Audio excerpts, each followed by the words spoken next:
Роман-трилогия «Похищенное счастье» – плод многолетнего труда известного бурятского писателя Дашир Абдана Батажабая. События романа разворачиваются на рубеже XIX и XX веков в Бурятии, в Монголии, в Китае, Японии, в Лондоне и Петербурге. Роман-трилогия, в которой Бурятии и миру предстают накануне революции. Одно из самых масштабных произведений бурятской литературы, отразивший переломный кризисный момент национальной истории. Изображение характеров в трилогии подчинено главной идее – противостоянии похитивших счастье трудового народа и тех, чье счастье похищено богачами и другими угнетателями. Герои его – бурятская беднота, богачи и скотоводы, хунхузы-разбойники, революционеры, собирающие воедино класс неимущих.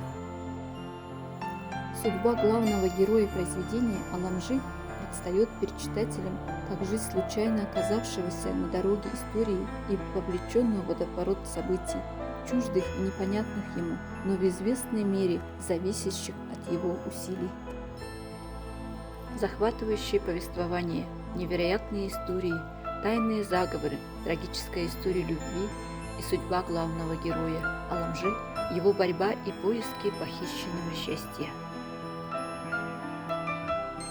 Потерянное счастье Дашир Абдана Батажабая имеет не бытовой, исторический или приключенческий, а сверхбытийный характер и задачу. Это произведение оказывало решающее влияние на развитие бурятского народа.